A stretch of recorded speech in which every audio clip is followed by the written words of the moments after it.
We are live. Sorry about the delay, everybody. Joys of having a 1-year-old baby who doesn't feel the need to cooperate when it's bedtime. But that's okay. That's okay. The joys of having children. Joining us tonight is Mr. Rob Wurst. He has his own YouTube channel. It should be down there in the description. Definitely give him a check out. He does a lot of hauls and new comic book day stuff, and generally gives his 2 cents on the industry, which is always much appreciated. And I will add, you definitely are at times one of the best dressed YouTubers. Today is not that day. That's okay. That's okay. You need an off day. My TMNT. There's nothing wrong with Ninja Turtles. Nothing wrong with Ninja Turtles. Be wearing this, I assure you that much. During the week, I am in Miami as a court reporter, having to walk about 4 or 5, 10 blocks in a suit, in a goddamn suit. I wear this. Every once in a while, my company used to send me down to Fort Lauderdale. That's where our corporate office is. But I get you. It's hot. It's humid. But then again, where I live in February, it's like 10 degrees, so it's not bad. I'll trade you. Yeah, right? No, thanks. I actually appreciate the snow. It's not too bad. But awesome. So go ahead, take a minute to introduce yourself. If there's any social media you want to throw out, now's the time. All right. Well, my name's Rob Wurst. I've been collecting comic books for the last 30 years, collecting in so much as reading. It wasn't until last year when I got a Christmas present for somebody, I guess it was a 1926 Winnie the Pooh as a gift. I got it for someone, spent about $600 and went, why am I not buying older back issues? And there was this guy on Instagram by the name of Aaron Myers, and it was because of him, watching him picking books up week by week every Wednesday. Instead of getting these new books, he was getting old ones too. So I shifted my focus, and then I started watching YouTube. I saw this guy, Silver Age Dave. I saw Reggie Collects. I saw Comic Tom 101 and went, well, I think this is what I want to do. Spent about 3 years altogether putting a room together like this, and been doing it for the last 2 months. So here I am on Instagram. I can thank Perry Comics for that, because before that, I thought that Instagram was all celebrities and food pictures. Then wait, there's comics here? IG Comic Family? Oh, I'm hooked. So here I am because of all those people, because of the community, because I have no friends that really read comics. I really have no friends. Yeah, I get it. Yeah, I was in the same boat. I just recently hopped on the Instagram train. I didn't think there was a whole lot of comic book presence there, but that's good to know that there is.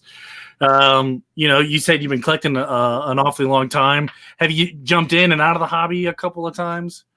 Strangely enough, no. Even back when I was married, I only really had one rule.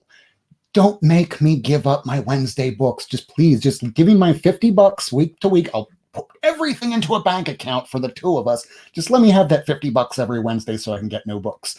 So every single week for the last 30 years, no exceptions. Even when I was homeless, I still wound up finding a way to get to a comic shop to pick up a couple books. So since 1987, when my first book that I ever got was Born Again, not the trade paperbacks, it was right in the middle of the storyline for when Frank Miller was doing that. And that was my first comic book. And I went, hey, where can I get more? My dad would take me every now and then until I started getting a little job when I was a little kid, a paper route here and there. I'll vacuum your home, take that money, and go to the comic store. Very cool. Since 87. I've been rocking that T-shirt for a while, since 87, because that's when I was born. Oh, but, nice. Not that we're not talking about age at this point, but yeah, I haven't been collecting quite as long as you. I assume you've massed quite the collection if you've been collecting for 30 some years. How many books total do you think you have? Well, I'm going to guesstimate, because it was somebody else in the chat room when I first started doing these live broadcasts. I have over 60 long boxes. I'll just do a quick scan around the room here so you see. There's some boxes down there that are in the other room. That's what I'm planning on selling, because it took 2.5 years to put everything in order. And then with 60 long boxes at about 300 books a box, we're talking about 18,000 comics or so. Dang. 18,000, give or take. I have an unhealthy obsession with comic books. I hope someday that my collection is that big. That would be amazing. I don't know about that, because then you start having a new fear. What happens when I'm getting all these books week to week, after week after week? Where am I going to put all these damn things? And do I really need to have an entire run of all these X-Men books that now no longer make sense anymore because of Hoxpox? Is that what we're calling it? Hoxpox? I'm not sure. But, it's something, nice about, having a collection of something from like the 80s and 90s, X-Men related, I think. Who knows? Just because someone's not collecting X-Men whatever from the 80s. I mean, that makes you kind of unique. You know what I mean? That you stick out in a good way. I'm a 230-pound, 6'3" tall comic nerd. Me sticking out is not hard. And my last name, a lot of people have like Comic Jabroni, Comic Head 84. They have these names where I don't know if they're YouTubers or members of the X-Men. My actual name is Rob Worst. There's only so many jobs I can do with a name like this. I mean, would you really buy a car from someone that's going to rob you in the worst way? I was wondering about that. If that was like a pen name for like your online or if that was your real name. But definitely, Lady Fantastic is a big X-Men fan, so. She was my first trade. That's cool. That's very cool. In doing all this YouTube stuff, I haven't sold anything yet, not on purpose because I haven't tried on purpose. But we were talking, and I got her an early X-Men so I could fill out some of my Batman run, because while everybody else is going for Spider-Man, well, you're paying all that money for that. It will crap the bed eventually. So I'm going to go get all this Batman stuff here. That's why you're seeing all the Batman right behind me. Nice. How do you keep your collection organized? Is there a system that is kind of unique to you? Some people like kind of have like an Excel spreadsheet, or like me, I use the CLZ app, but I got lucky and I was in before they made it a subscription-based service. So now I can just kind of scan the barcode and keep it in my little way of organizing it. But what about you? How do you keep 18,000 books? So I'm not as organized as you'd think. Everything is in alphabetical order by volume, but it took 2.5 years to do that. Because when you read books, and I got divorced back in 2009, and back then I was just getting the new books and maybe just putting them in a box. Then I got divorced, moved to Hollywood because I figured I could live my 20s that I never got to live in my 30s, get drunk at bars and have fun. So it would just come up in stacks and stacks and stacks and stacks until, oh shit, my life crapped the bed and I have to move. Oh God, I can't just move. I can't find anywhere to live. I'm going to sell a few of these, put them into storage, and I figure I'll put myself on a year. If in a year I get it out, great. If not, I'll drown myself in the Biscayne Harbor. As you can see, I'm still alive, and I wound up amassing everything back again. But in that time, it was not easy. So when I got a new job doing court reporting, that's when I was able to afford a lot more of these things. So I had to use comicbookrealm.com. Okay. I wouldn't necessarily use it as a price guide because it's about as up to date as an actual price guide. So I use comicbookrealm.com to parse like 7 volumes of Amazing Spider-Man because I think I have like maybe 4 or 5 copies of Amazing Spider-Man number 4, 5, 6, 7, 8. Which volume does it belong in? There's too many volumes, too many restarts with issue 1. So I had to do that just to start it. Now it is in order. Now I can start doing either CLZ or Go Collect. I don't really know which one to use yet. I'm still trying to determine the pros and cons of each. I think CLZ kind of bought Go Collect now, so now they're all kind of one entity. But that's a whole nother thing. But I will say this about CLZ in the new update. So if I have a scanned book that's slabbed, it'll give me an estimate of what that price is right in the app, which is kind of nice. So I'm not huge into selling, so it's kind of useless for me. But being in Florida, one thing I've always wondered, and I always ask these Florida guys, you know, you're like right in the eyes of several hurricanes. I mean, how do you keep your collection safe? You know, if there's some kind of natural disaster or something like that.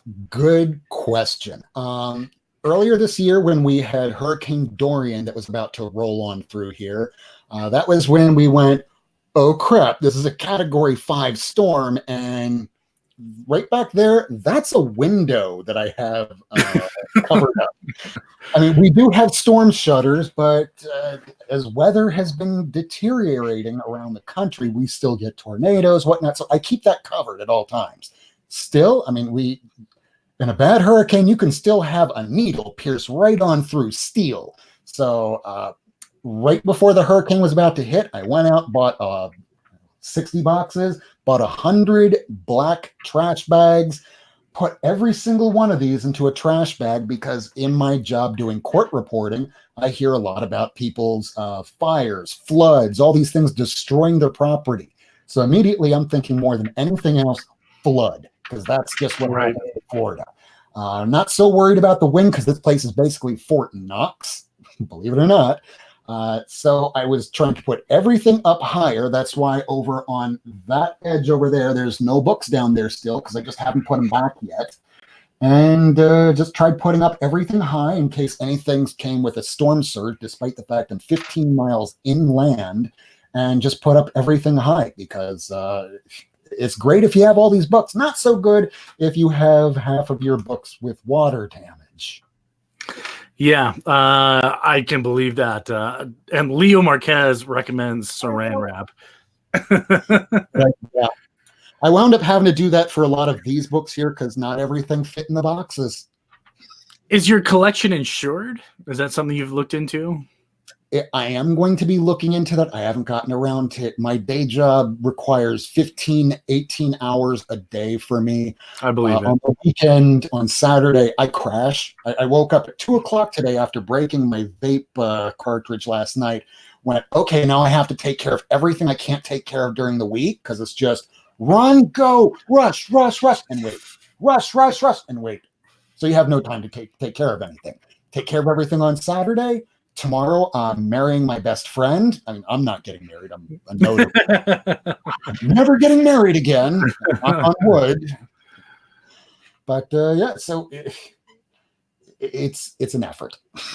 Yeah, yeah, that's definitely something to consider. No matter where you live, I'm fortunate enough to live somewhere now where there's not a whole lot of natural disasters, but growing up, I grew up in Tornado Alley. You know, it's definitely something to always keep in the back of your mind. Storm shutters don't really help in Tornado Alley. They're just kind of like, oh, sweet, more debris to throw. But I can't imagine solid for me to throw. Yeah, I can't imagine like watching the news, living where you are. You got this beautiful comic book collection that you've amassed the years, and is like, you know, what do you do if you have to evacuate? Do you just grab the high dollar ones and get out of town, or at this point, I don't really have anything as a high dollar book. I don't have many of them inside the boxes. That's why they're all, as you can see, on the outsides of the boxes. So if ever I really needed to run and go, because I'm sure a lot of people in here have seen the movie Heat with Al Pacino and Robert De Niro. One of the lines in it was that, how much do you have freedoms? Like, can you really just get up and walk away from everything? It's like, well, you have a life, a home, and this and that. If I ever really needed to just get out, I would just grab everything that's on the outside here and run. But it might fill a long box. I might still have a little bit here and there otherwise, but I'm always very afraid that the house could collapse around me. Hell, earlier today, and I think it was Louisiana, or I don't know. There was a building collapse of a Hard Rock, and I'm thinking that anything could happen at any time. I see liability, the potential of accidents anywhere, and I just want to be able to get out if I need to. Yeah, that's definitely something to be considerate of. Yeah, say scenario. Your favorite children? Yeah, I guess, you know, it's like one of the what children do you save? I guess she brings up a good point. If I only had to grab like a couple books out of everything here. Yeah. There's a reason that this light that you have shining really bright on here, I'll sometimes try and keep the most expensive ones in the middle where people on video won't be able to see. So in this video, it's not my channel. I'll talk about some things I won't talk about on my own in case I have an employer or my own boss go to it. So Sure. if you want to know about my life, I will be free as I possibly can. But on my channel, I'll try and keep profanity, my loss of my entire life and everything back in 2013. I usually don't talk about it. But if I was going to pull let's just say 2 books out of anything more than all of these combined, I would just grab this one and this one. Now, I'll show you the one that's in the crappiest condition here first because, well, you might just go, well, it's just old. That's awesome that you have that, but it's what's inside that counts. That's what I say about people, too. So, Superman issue number 7 from 1941. Wow. As you can see, it is in ass condition. I mean, it's Just held the fact that you together. have it is cool. Yeah, I showed Hialeah Comics. He lives over by me. I saw him at at Phil's comic book shop, and I took it out of the bag. I let him see it. I let him photograph it because I want to enjoy this stuff. As you see, I don't have a single thing that is slabbed. I don't want to knock it. It's just how I do things. So that one I would keep with me because on the inside of this, it's signed by Joe Shuster. Holy cow. That's definitely something that you want to take. That's like a white rhinoceros. Like, yeah, you want that.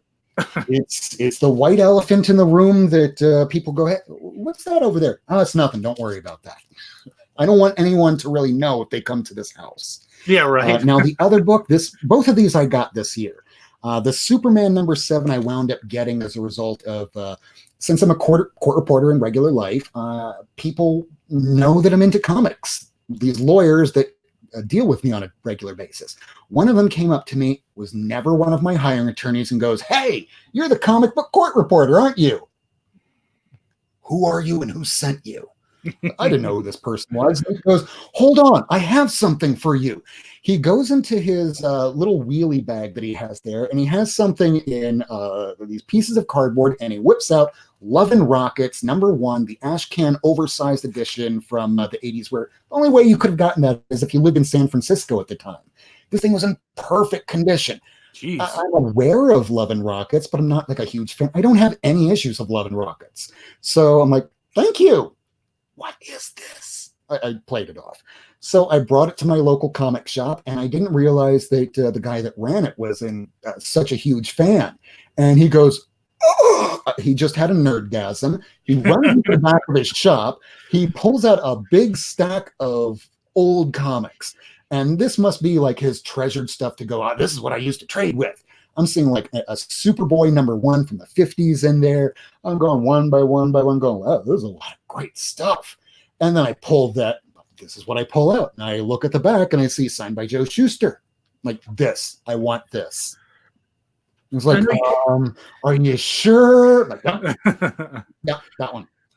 So I know a lot of people want that pristine, perfect condition Love and Rockets 1. I'll take a Joe Shuster signed Superman, even in like 0.5 condition. Yeah, for sure. I know you said you're not a huge fan of slabbed comics, but one thing that I do enjoy about CBCS, see if I have one on the wall here. The signatures, they're the ones that verify. Yeah, they'll verify the signature on the book, so it's so official, and they ran through the test. Not to say that it's not signed by Joe Shuster, but I mean, it's always nice to have someone independent take a peek at it. So I would definitely recommend them for something like that. Oh yeah, if you have a signed book and you don't know if it's real or not, and you're willing to throw that $30 and however much extra the book might cost, definitely do it. Because I don't know if this is actually signed by Joe Shuster. Honestly, I don't care. I'm going to call it my Schrodinger's cat of comic books. It is both signed and not signed until I send it in for grading and get it back. So until then, I'll just be okay being left in the dark. Yeah. I mean, even if let's pretend we're not even talking about authentication. Just for preservation alone, Oh, you yeah. want to preserve the book and definitely the signature, like, of course. Or even if you can go a little bit cheaper than CBCS, probably recommend PGX, or in your backyard you have EGS grading service. I don't even know what that is. I actually interviewed the CEO of EGS Comic Books a couple episodes back. I forget where he's at, but he's not far from where you are. He just started business this year, and I think business is doing pretty well for a new grading company, but they do signature authentication too. And I think their turnaround time is like a week. Oh, that's a lot better than like what, the 3 to 6 months you have to wait for CGC. But Yeah, that's I mean, they're popular. That's a whole nother debate, but I would recommend just to get it slabbed, just to preserve it, versus authenticating it. But that's awesome, man. That is so cool. Which is a great segue into the next question I have for you. Oh, I was going to show the other book that I wound up bringing with me. Sure. Of course, the first Brainiac. That one I wound up getting this year, and this was mostly just because I've never seen this in person before. I've been to many different conventions, so I went, that?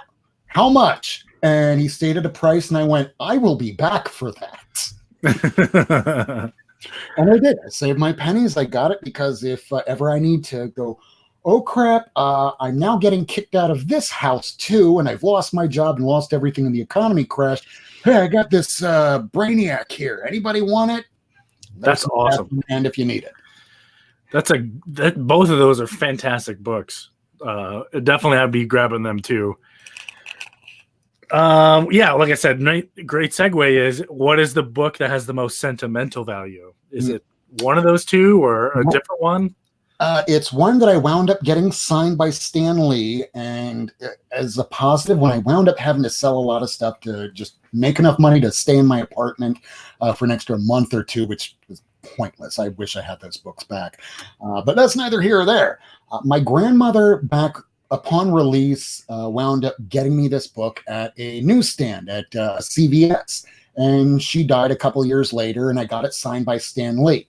Luckily, it wasn't a Venom or something that everybody would want. It's a book that more often than not, people would just go, hey, that's a 25-cent book. Yeah, it is. But signed by Stan Lee, and I kept it in really nice condition. Never read one because I had 3 copies also signed by Stan Lee. Because when you're like a 12 or 13-year-old kid in the 1990s, you can't afford much. So Ravage 2099, it's a gold cover. This is going to be worth something.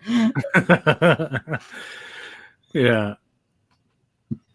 If only that little kid logic, was real. Like, this is a holographic football card. This is going to pay for my house someday. Oh man, that's a nice little story you got behind that. That's really cool. It's always nice to see people take pride in these books that necessarily don't have the high dollar value to them, but it's definitely something that's an heirloom, you could pass down from generation to generation for sure. Very cool. And who knows? Maybe there will be a Ravage 2090.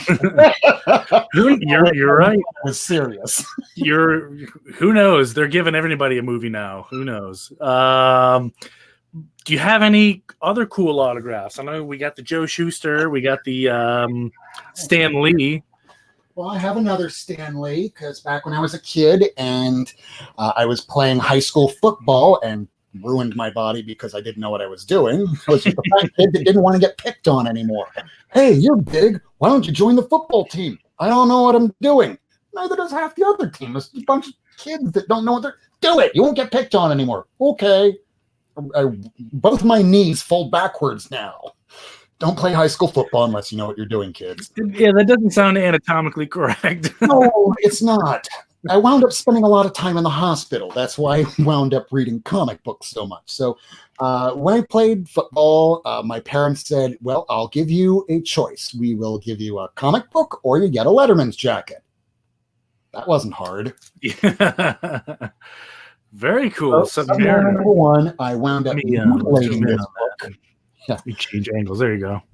When I was a kid, I wound up mutilating this book because I thought that I would just trim the bottom, trim the top, trim the side, and you won't notice all this fraying stuff there. And it's 1995, 96. I don't know any better.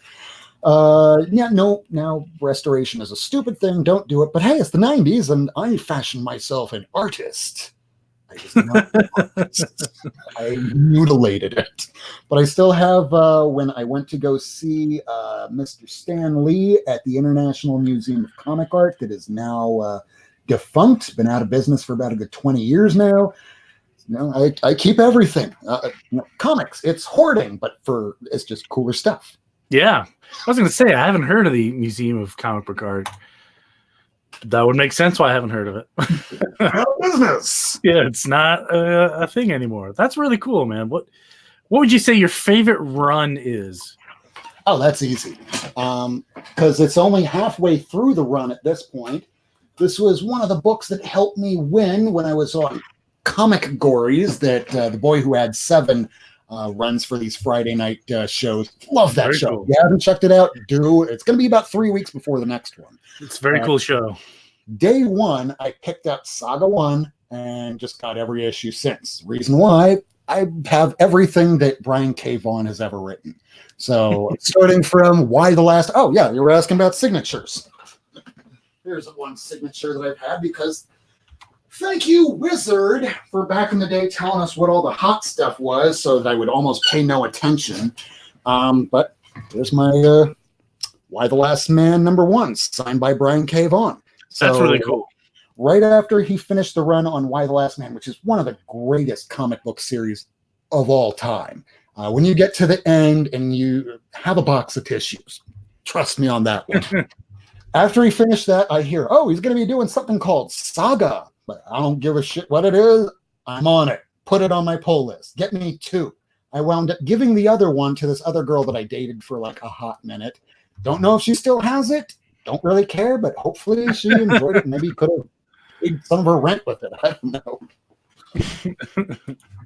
That's awesome. Yeah, they put out some good stuff. There's a lot of independents coming out lately that have been, real hot, real fast. Some of them are getting Netflix specials and movie options, within the first year they even come out. It's cool, but it's a little the 90s all over again.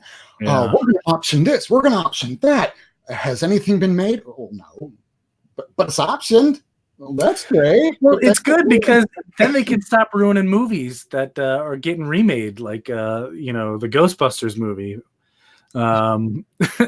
Back to the Future is getting a reboot. Hey, if I can say one good thing about that Ghostbusters movie, if y'all hate it because of the women, I don't care what reason you hated it for. There's one good thing about that movie. Had Chris Hemsworth not been in that movie and been funny, you would not have gotten a funny Thor Ragnarok. That's true. I guess that was kind of like his first role as a comic relief kind of thing. I just hated it because it was like, man, can we just get a Ghostbusters 3? Like, it could have been all men. I still would have had the same feeling about it. Because they're dying off one by one. They're like, well, do we want to watch a bunch of old people? And that was the producer's thoughts. The producers, to me, often act like Dan DiDio. We don't really know what the people want, so we're going to try and redo it. But, women are a big thing. Let's do that. Yeah, let's just blindfold and then just start throwing knives at a dartboard. We'll hit a bullseye eventually. Producers to operate.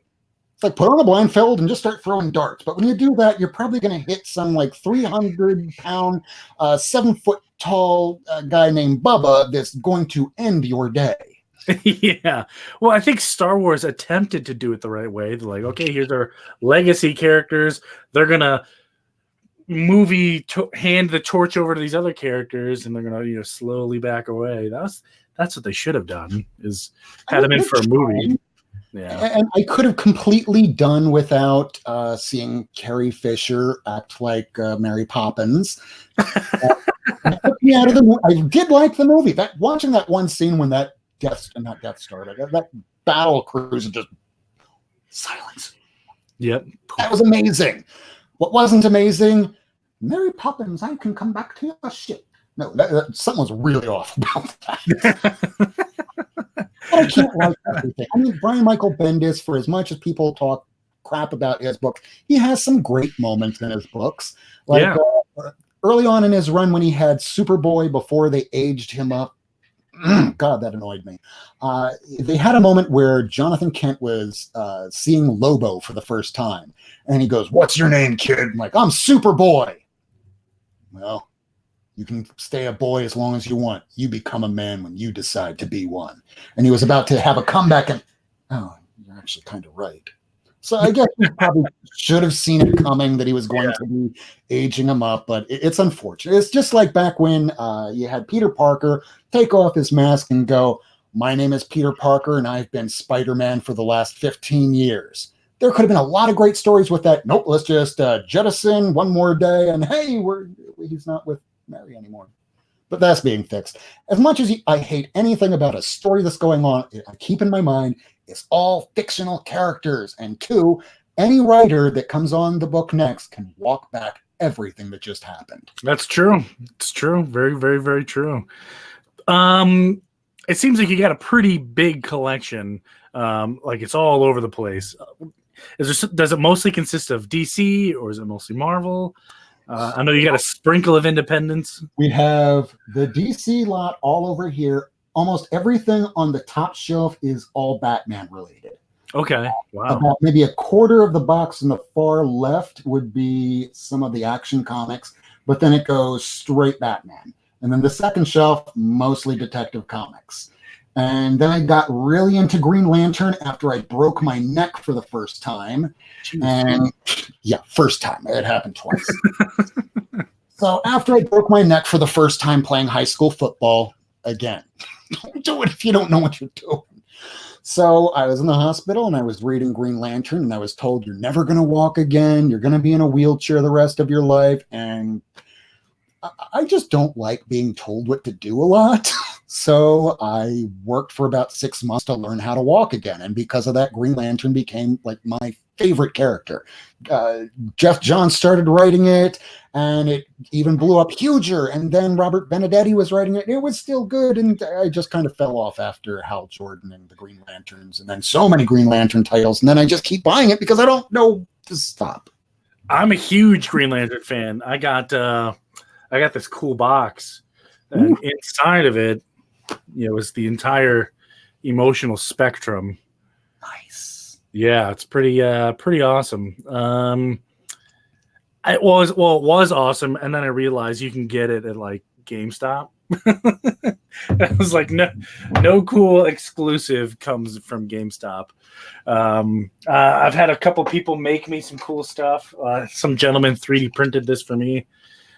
It's just a cool little sign, nice plastic. But yeah, I've been a huge Green Lantern fan. Most of my adult life. Let's see, I have a really cool Green Lantern signature by Jeff Johns and Ethan Van Sciver, but that I have more autographs than what's on the wall. I don't feel like digging through them right now, but I'm in the same boat. Got a big Green Lantern collection. He's one of my favorites. I enjoy all kinds of Green Lantern stuff, but him and Shazam are my two favorites. Shazam is one that I really should have jumped on a little bit more, but then the movie came out and that train's a bit gone now. That movie was great too, by the way. It was a good movie. And I got to see the premiere of it because my comic book shop owner went, "Hey, do you want to go to this movie?" Everybody else said, "Oh, I can, but can we just go like Saturday or something?" No, this is the movie premiere. Yes, the premiere. I got a shirt. I got a book signed somewhere. I got the book signed by most of the cast because they showed up. Oh my god! Premiere at Sunset Place here in Miami. And they sat directly behind us, and they put comic books and everything on everybody's chairs. And when I went to go pull out my book, it's probably in like maybe a 6.5 because nobody that were handling these grab bags, because it was a free movie to go see. You just get a ticket. But all these comics were in just ass condition because we're just going, "Just get it out there. The movie's about to start. So I'm like, "Oh, this is awesome." Okay. So I went, "Oh, this is the cast." And they're like, "Oh yeah, I'll sign this. We'll sign this." So I have it all signed. It's an ass condition, but here we go. Man, you're so jealous. Yeah, I'm so jealous of that. What a cool experience, man. That's really awesome. Oh, here's another one. Back when I was still married, and back then I was more or less just doing anime and only reading the new books because the wife was into anime. But we were given the opportunity to go to SuperCon for the first time on the very first one. Mike Broder was just starting it up, and we were trying to help out. So I find out that the creator of Green Lantern was going to be there. Of course, with that $50 rule, I wasn't really able to buy many big dollar books. But back in the day, this was not a very expensive book. Now I'm just going to take it out. This was not a very expensive book to get. You know, this one was dirty. I still haven't cleaned it, and I haven't put it through a press because this gold signature, but it's signed by Mr. Nodell himself. Yeah, let me get a nice zoom on that. Oh, man, that's awesome. So John Stewart, first appearance. I think I might have paid like $10 for it. But yeah, this was... It's not $10 now. I know. And now since I've been getting all these newer books, I'm not all about things being in absolute perfect condition because I know I am Butterfingers. I drop things all the damn time. All of my books now have minimum 2 backs to every BCW. So I wound up picking this on eBay because I saw somebody forgot to take the tape off before removing the book. Otherwise, the book itself, it's a pretty good shape. A ding there, maybe a ding there, but otherwise it's in really nice condition. And I paid not even $100. That's a good book. Classic Neil Adams cover. And now I have just about every Green Lantern from here all the way up until last Wednesday. That's awesome. Well, I'm jealous. You've had like this really cool, you know, a lot of really cool comic book experiences. You know, that's hopefully someday I'll get lucky and have go to some cool movie premiere. But I'm too close to Philadelphia, and Philadelphia sucks, and I'm not doing that. I avoid Philadelphia at all costs.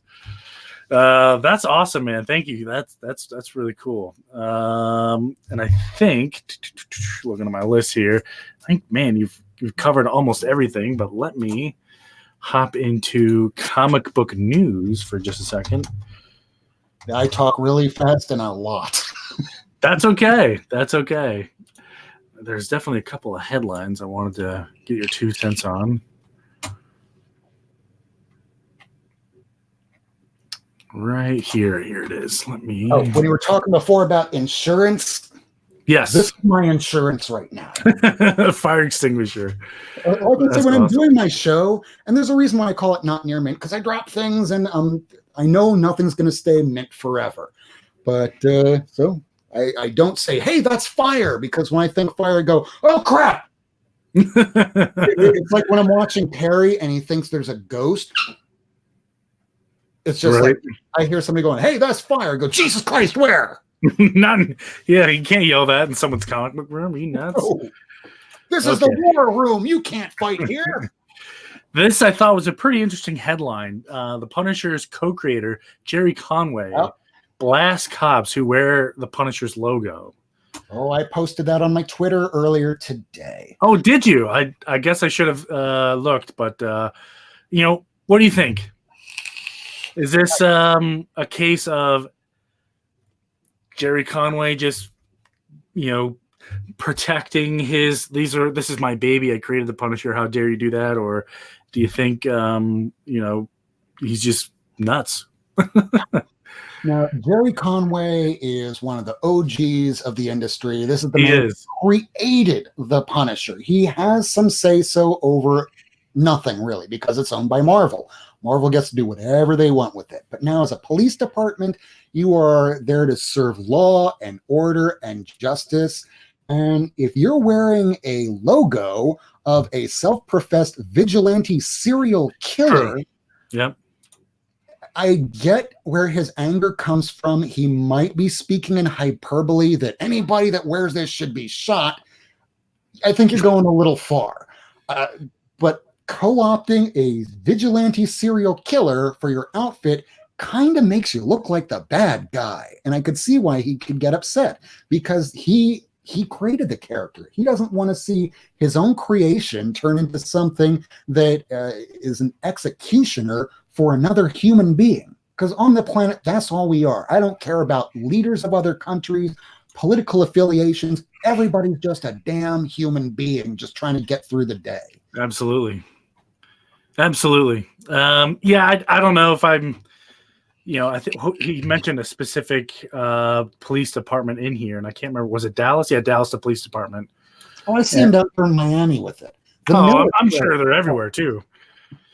I see him with people on the back of the truck or whatever, but it's the normalcy about it, that hey, this is just normal. It shouldn't be normal. It should be like when you have in a police department, if you see somebody with like a noose hanging around a black person's neck and it's a doll, you go, hey, that is not right. You should either be remonstrated about that or possibly fired, because it shows what's going on in your head, that maybe you might do something not so nice to just a normal person trying to get through their day just because you can. True, but I wonder if some police departments are using the logo, and not in terms of, hey, we'll kind of do whatever we want, we like the Punisher because we'll just go around shooting people, or does it mean like, hey, this guy's gone through a real tough time, he can keep up with these other superheroes, and all he is just a dude with a gun that's highly trained. I'm capable of so much more. So we're a Batman logo. Or a Batman logo. You're right. I guess a Batman logo would be a little bit more peaceful too. Or Spider-Man, the ones that don't kill.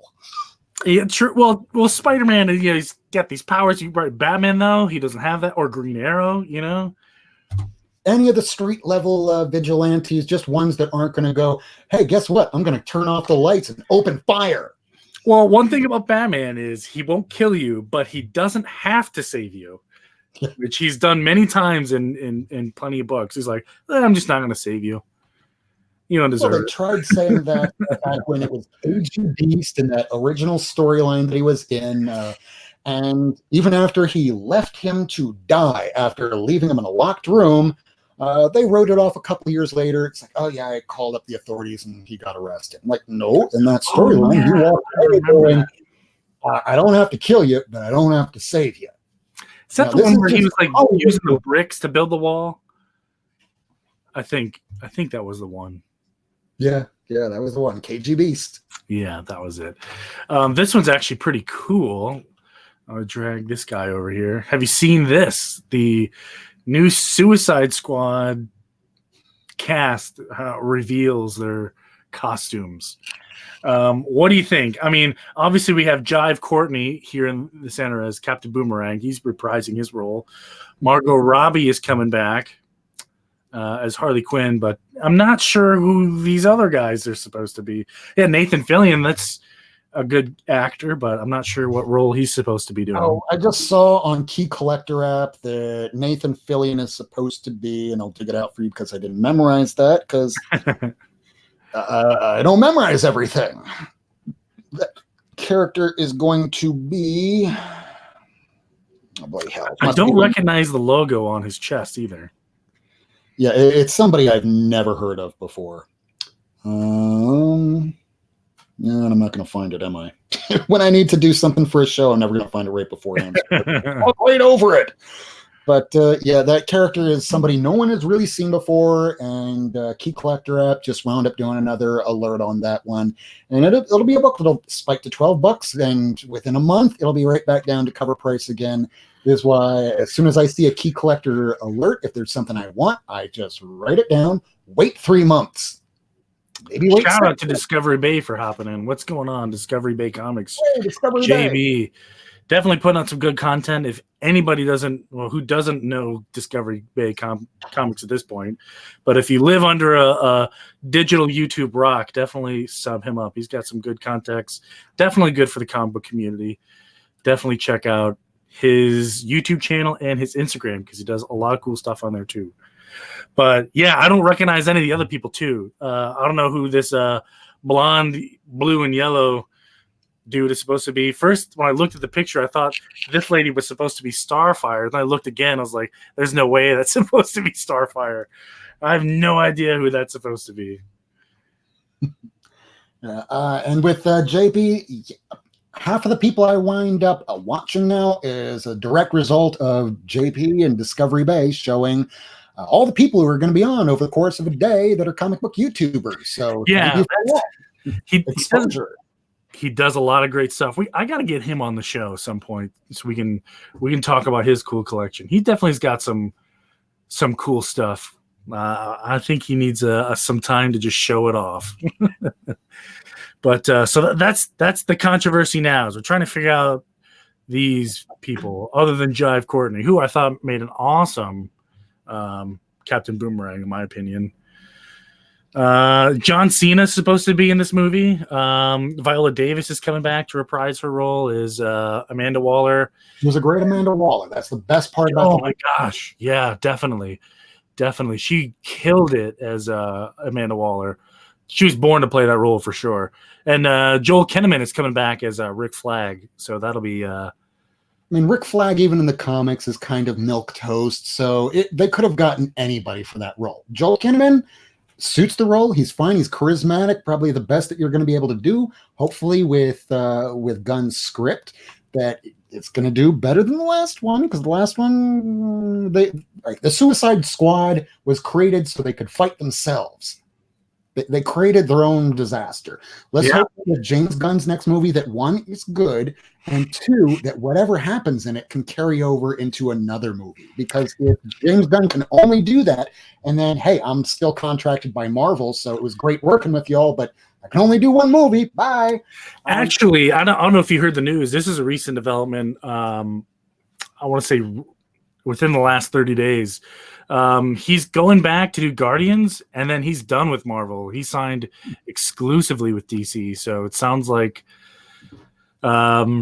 he might be doing other projects other than the Suicide Squad or whatever it's called. And in that case, I take back what I said about if any of those are in the movie being like $12 and back down to $3. If he's staying on it, then grab him while you can.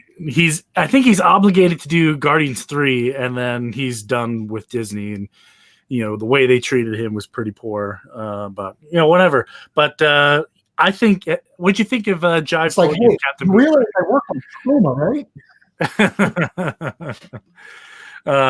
I thought Jive Courtney as Captain Boomerang was pretty nice. What do you think?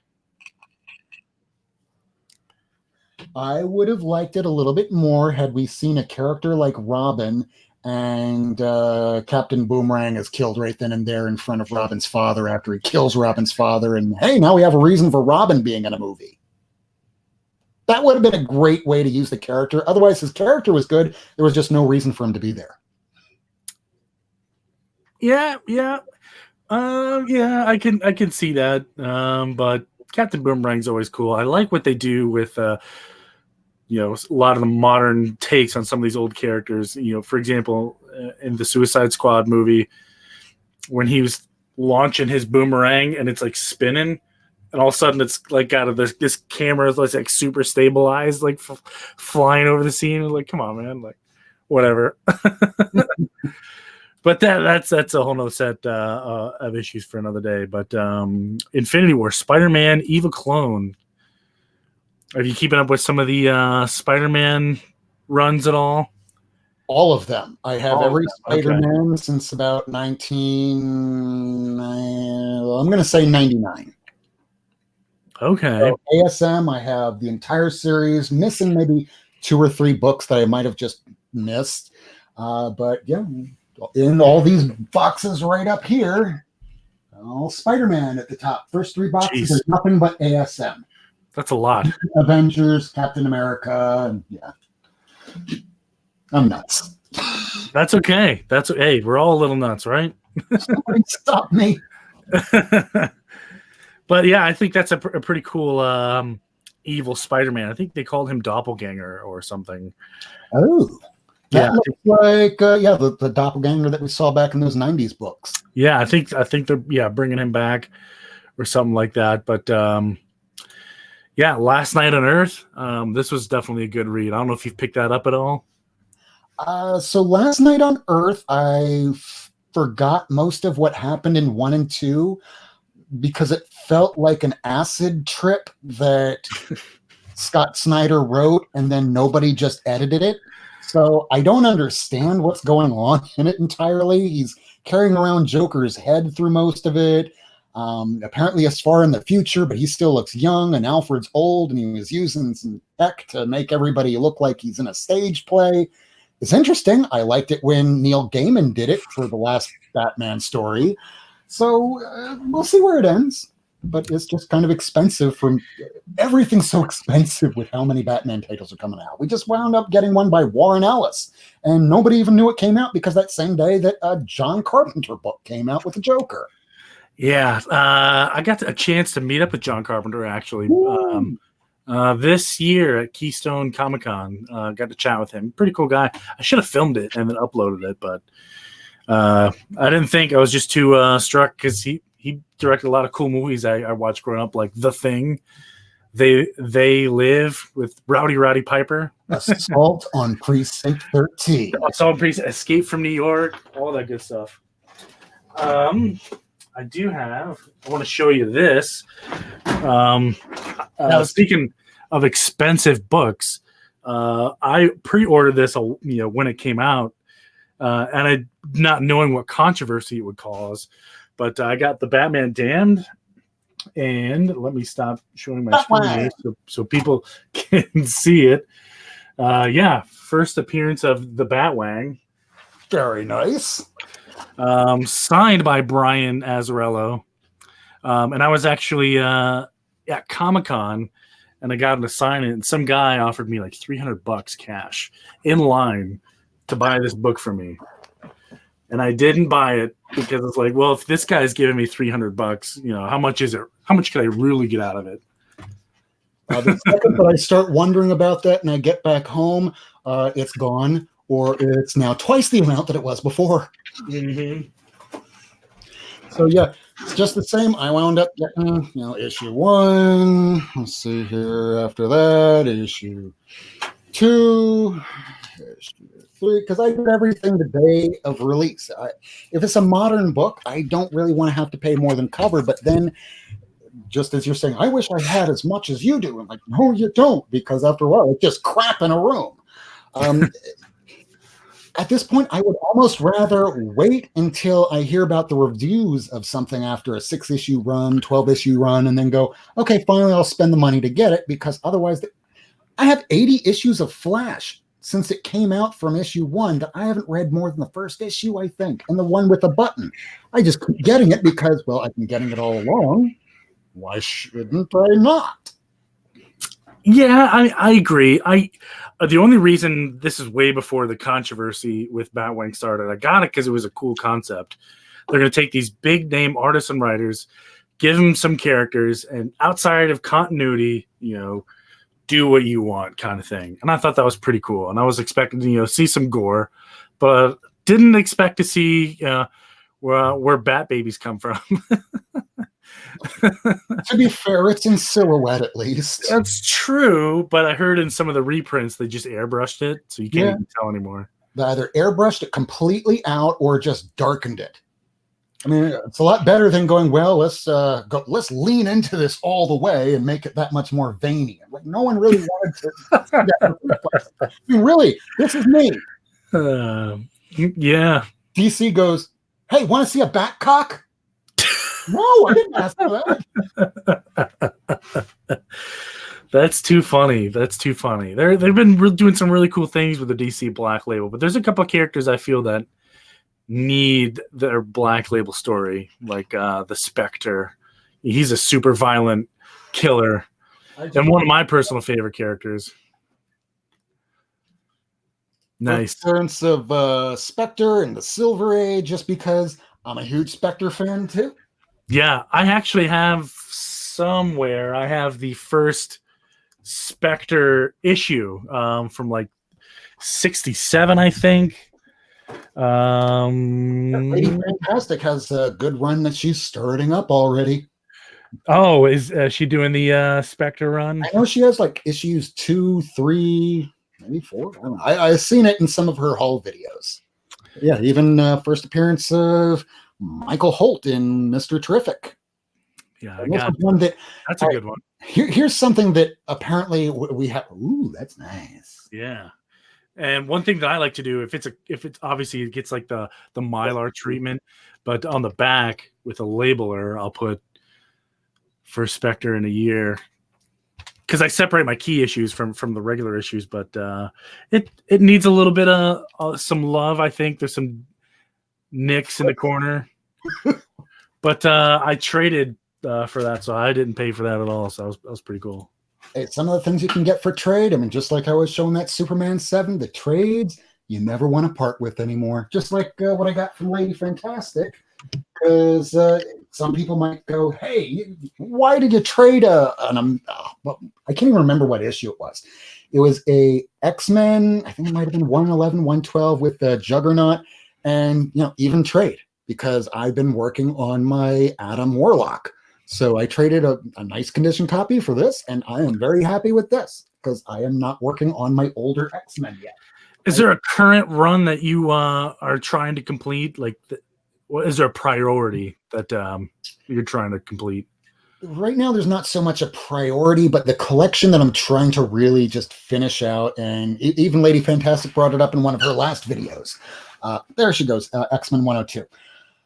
I'm working on finishing out my Max by Sam Keith, because I don't know how many people know this, but William Messner Loeb, Bill Loeb, he's homeless today too.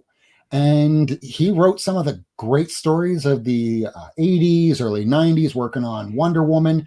But the Max, this is a property that we still see books come out of today.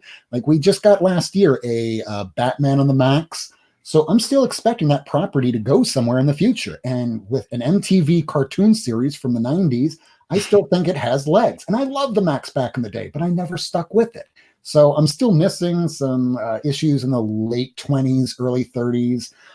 Just picked up the last issue, but the Max, I still consider that a hot priority for me. But otherwise, the next books that I want to get before finishing the year out is a Werewolf by Night 32, Tomb of Dracula 10, and a Marvel Spotlight 5. Very cool. Very cool. I'm trying to finish a couple different ones, but one I'm giving a little bit more of a priority is the 73 Shazam run, like his first series within DC. Yeah, I mean, I have most of the keys. I have one.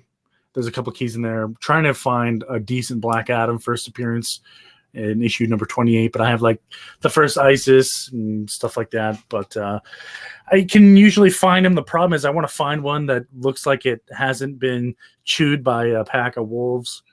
It's rats. It's always rats and in the corner. And that Tomb of Dracula, I'm probably going to wind up getting because I saw it on eBay, and it definitely looks like in that corner, the way that it's ripped, it's like, bitch, don't tell me that wasn't a rat eating that thing. But yeah, the middle of the night is when you're probably going to wind up finding a decent copy that'll go for a good price. Or alternatively, if I'm looking for something, or rather not specific, I'll go to this app here called Estate Sales and just punch in comic in about a 200-mile area and wait for Friday night about 10, 11, midnight, and see what's happening that morning and just be the first person to get there. That's how I wound up getting these. Okay. Just had it. And I went, how much? And it was sold before he even opened his mouth. Nice. I'm going to put a link here in the chat. This is a secret that I use all the time. I'm going to share it with all of you who are watching. It's to govdeals.com. What this is when people get in trouble with Johnny Law and their stuff gets confiscated, the government obviously takes it and they don't want it. A lot of times, especially in the bigger cities, I can imagine Miami, Philly for me, people, for whatever reason, they're getting their comic books confiscated by the government. And so the government's like, I don't know what this is. So $2. And you're like, seriously? Like, okay, I'll buy the whole thing for $2. You can buy entire collections on there for pennies on the dollar. It is insane. Do you got something on your mind? It's rare this happens where I'm speechless. Yeah, it's an unutilized for sure website. It's I'm definitely either going to have to thank you or go, God damn you. Usually I get a mixed reaction. I get it too. And I found that out because I'm employed by my state government. We put up our state surplus on there all the time. So like used furniture, or I'm keeping my eye out for another big file cabinet, and I'll get it for pennies. But I just happened to be looking on there and was like an entire comic book seizure. Like, how the hell did that happen? I wasn't complaining, so I put it. Unfortunately, I didn't win, but I've seen many collections up there for sure. It's just like how Alan Moore put it in The Killing Joke. Sometimes all it takes is one bad day. Yeah, that would be a bad day if Uncle Sam kicks in my front door and starts walking out with my comic books, only my comic books. I'm like, you're not going to take anything else? At least leave that.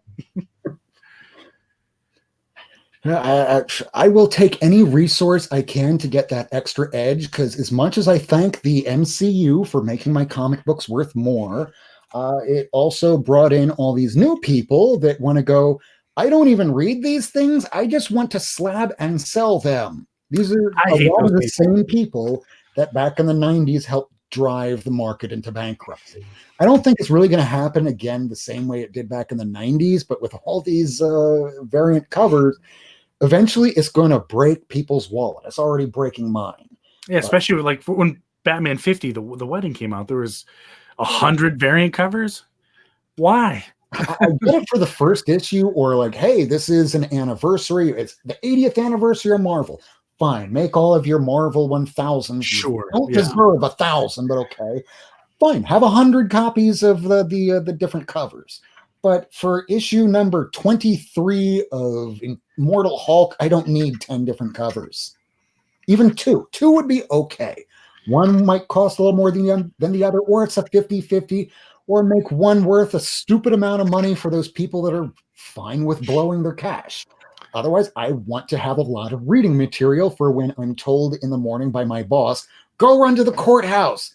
Okay, I'm here. Are you going to be sending me into a judge? No, I just wanted you there just to be the first call in. I'll let you know if I have a job for you. Now I'm just stuck in a parking lot with nothing to. Oh, that's when I read my books. Nice. That's the only time that's a benefit. One last here website I'm going to share with you, newcadia.com.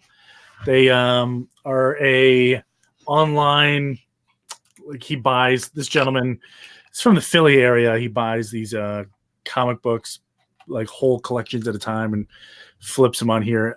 He actually used to own an NBA team, and I can't remember which one, but he decided he was going to jump into comic books. So he went from owning an NBA team to owning an online comic book store. I don't know if that's a fall from grace or an upgrade. I'm not sure. It depends on how you came on the side of Black Lives Matter. I think he got out before that, so maybe he's out on top. Yeah, that the whole situation with that coach, that's crazy. You come out on the wrong side of history. I think no matter what, you're not doing very well. Yeah, but they got a lot on here. It's a lot of stuff I think you'd be interested in. A lot of whole sets too that you can buy. So if instead of chasing issue by issue, they'd be like, cut you a deal on the whole price. And they give gift cards out every day. Just you need not to buy anything. Just they give out $1,000 worth of gift cards, $10, $100 gift cards every day. Kind of nice. And that's usually if I can't find something local with my LCS, I usually go here before I hit up the Bay. I think we'll give everyone in the chat a 5-minute warning here. We'll end it here in just a couple minutes. But I noticed you got a press back there. Yes, I got this. Okay, so last year, my best friend, the one who saved me from homelessness by giving me first a room to stay in, and then after the cats, one by one, they passed away. Mhm. So that was just down to me and my cat. So she goes, yeah, you can have the other room. And I went, okay. And that became this comic book room.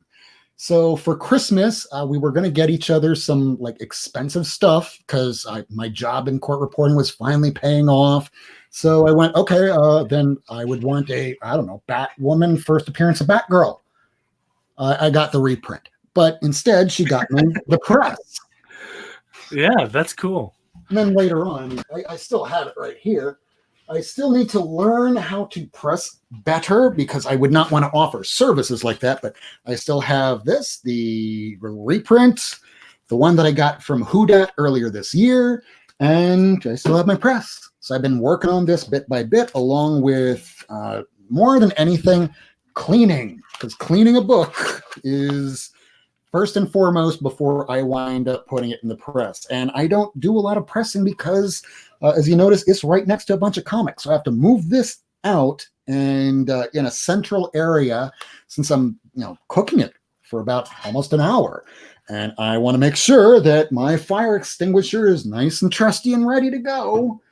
But that's what I got for Christmas last year. She got a first Winnie the Pooh first print because she loves Winnie the Pooh. And you got a press. I have the exact same press as you, and I've been pressing my own books, and I've definitely have come a long way. I started with those new and free free comic book day ones where I'd get a couple and I'd really mess them up, and then I would practice getting them back together. I've learned quite a few things, and I also do my own cleaning as well. So we're in the same boat, and I've trial and error. I've come a long way for sure. Oh, well, in that case, let me see if I can put this in here. There's this guy that does, well, he doesn't do comic book cleaning. Sure. But he gives us a step-by-step how-to, and I'll copy and put this link in the chat too. And it shows you exactly how to press and clean a comic book. And most of what I learned was all from this link. Okay. And I saw Reggie Klex do it, so I just adopt a lot of different methods. Because after I saw, I think it was just earlier this month at the Miccosukee, they wind up doing a comic book show at the end of the month on every last Saturday of the month. And this guy was showing me I think it was an Iron Fist number 14 or 15, the one with Sabretooth. And somebody tried pressing this. And this is something that I learned real quickly. If you're using to put over the book one of these backs. Yeah, don't do that. Somebody wound up taking the shiny side to put on the top of the book so that when it came out of the press, it just right off. So I didn't see. Yeah, I didn't see your link in there, but I'm definitely gonna post one in here. That's that's Captain Mike. Oh, I know Captain Mikey. Yeah, good guy. Yeah, that's how I learned. Oh, from Captain Mikey. He's a pretty cool dude. Known him for a little while. He is definitely on the CBCS comic book forums. That's how we met. But super awesome guy. Super awesome guy. It's funny looking right now in the chat room. I post a link where it's not clickable at all, and right after is the same link. Yours didn't pop up. I didn't see it, but that's kind of crazy. Yeah, he's done a lot. He's obviously a huge Ninja Turtle guy, but he can take a book that looks like it survived World War II and make it almost brand new again. It's incredible what that guy can do. Especially when I'm seeing people taking alternative steps of using an iron, an honest to God iron, and a large steel ball to take out little things. I probably have one right here. Little tiny pebbles. Yeah. I have this nice little indentation right here from a stain that's on the book. Where is it? Right there. So with that little stain right there, once I get that fully cleaned off and I feel like I'm adequate enough to do this, at that point, I'll go ahead and get that cleaned off, maybe take a little roller ball and get that knocked out.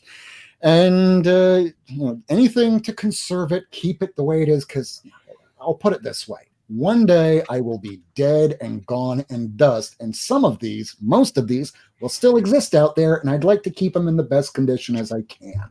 Conservative. This is the best friend if you're going to clean comic books right here. Paper and book cleaner. Oh, man.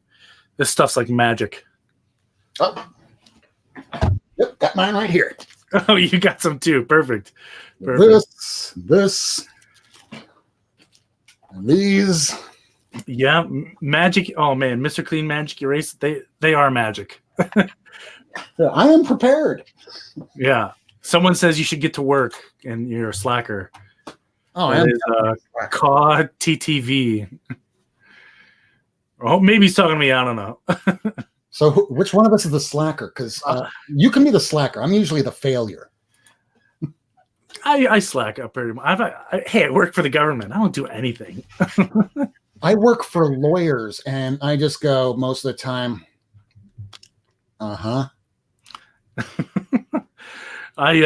It's funny you say that. I almost finished up a pre-law program. I had aspirations of being a lawyer, and then I was like, they would have called me the litter bug. I would put so much trash back out on the street. It would have been awesome. I want something. I have a little saying that at the end of the day, as long as I'm still breathing and not in jail, I'll call it a win. Now, one of my hiring attorneys couldn't even clear that low bar. It's a very low bar. Not a wrong one, though. Now, this guy was an attorney, and he was getting a divorce from his wife, who was also an attorney. Oh, Jesus. Now, the wife was smart enough to hire a lawyer. My hiring attorney did not. So when the wife got on the stand, she was questioned by her attorney, and then it was my hiring attorney's time to start questioning her. And when you get an answer to a question, you were supposed to move on. He did not. He started arguing with her, and then started arguing with the judge, until the judge started saying, "Ask your next question." If somebody in a position of high authority ends with a period, every word they say, whatever you say next, you better listen to them. His next words were, "I want to remove you from this case." And I went, "Oh God, just keep my head down because I want to laugh my ass off." I adjudicate you guilty of contempt of court, and I sentence you to 1 day in jail following the conclusion of this trial. So I take my little recorder as he's being placed in cuffs and go, "You kept saying that I want to make a record. I want to make a record. Do you need a transcript?" No, that's okay.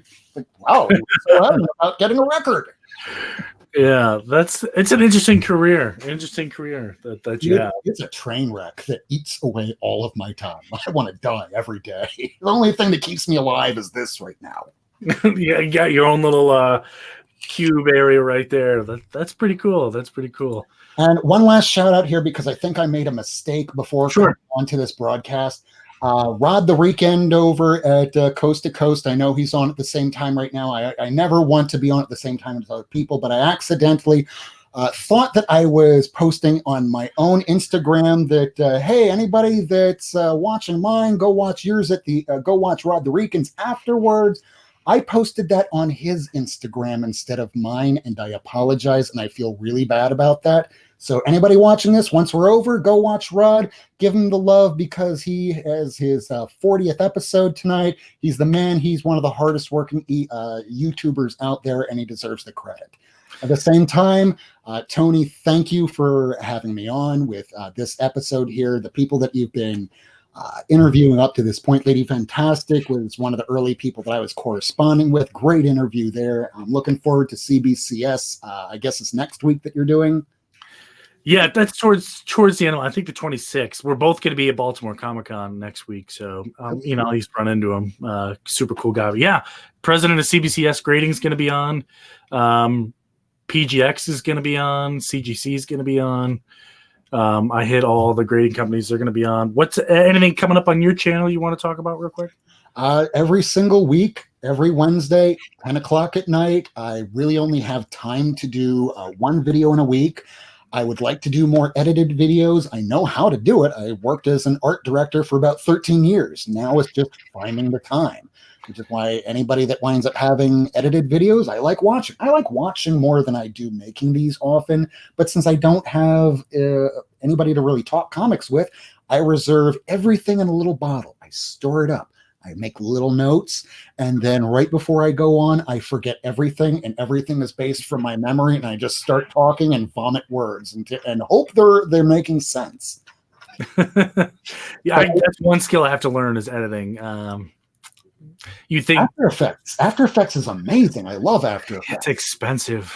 It's expensive now. That is. It's all subscription based, but I'm working off an old copy. Yeah, maybe I should just go find an old copy on the internet and then pirate it. I mean, borrow it. But yeah, definitely your computer then. Yeah, for sure. But definitely, Catalina will not run older like After Effects 6. Good to know. Good to know. Yeah, definitely. Thanks for taking the time out of your day, talk with us here. One last time, you want to talk about social media? Where can we find Rob the Worst? So don't look for me on Facebook because I almost never, ever, ever go on. I only went on earlier today because my friend's getting married and I forgot where the hell the wedding's taking place. And I'm performing the damn thing. So don't look for me on Facebook, even though I am Rob Worst. I'm probably not going to accept anybody because I'm not going to go back on unless I absolutely have to after today. Twitter, I'm Rob Worst, just like how I am on my YouTube. On Instagram, I'm Rob Worst _NNM because NNM stands for the show that I try putting out every Wednesday at 10 o'clock Eastern Time PM. Not Near Mint, and Not Near Mint also stands for me because I've fallen down, I picked myself back up, and I want to show everybody how to not make the mistakes that I have made because oh boy have I made some. Good little tip. The day that the announcement was made for Jane Foster being the next Thor, I picked this up for $30. I thought I got an awesome deal until I got home. I pulled it out and I start flipping through it and I look through a page where, somebody mutilated this. They cut out a damn coupon. Always check your books, even if you're really excited. Yeah. It seems nice. One, take the tape off. Well, actually, one, ask the dealer, is it okay if I look at the book? Two, it's okay if you take the tape off. Let's just take the tape off of the bag and board before we take it out and look at it. Count pages if you have to, just to make sure it's complete, because you don't want to get home like me and go, oh, I got a great deal. No, you did not, asshole. You screwed up. You screwed up bad. Don't do that again. That's too funny. I think we've all been bit once or twice coming into this the hobby for sure. But and I do this on purpose. This is another one where I did the exact same thing. First appearance of Korvac, and I flip on through it. Missing Marvel value stamp. That's when I have to remember. Marvel value stamps aren't exclusive to Incredible Hulk 181, you moron. And when I say you moron, I mean me. So check your books before you get them. If I can leave anybody with any thought, it's that. Just check your books. Noted. You hear that, everybody? Check your books. Check your books. So that's Rob's tip of the day. Not that. Checking books is important. I've been lucky. I haven't quite had that problem, but then again, DC didn't really have value stamps, so it's not. Yet. You haven't made that mistake yet. I know I will. We all do, and I will make that mistake again. That's too funny. All right, so we'll end it here. A little bit longer than I usually go to, but it's not a problem. Everybody has. We went the span of a rom-com. Congratulations, man. We did. But awesome. So we got some great content coming out. Rob Worst, ladies and gentlemen, definitely check out his stuff. And his YouTube channel. Don't forget your YouTube channel. Oh, we already talked about that. Thank you for everybody that decided to come here in the chat, be live with us. Thank you, everybody, on the replay. My name is Rob Worst. You can find me on my channel on Not Near Mint, or just look up Rob Worst. Thank you, Tony. Hey, no problem. And we will catch you all later. If you want to hang on 1 second, I'll end the broadcast here. Ending maybe. Okay, it's ending.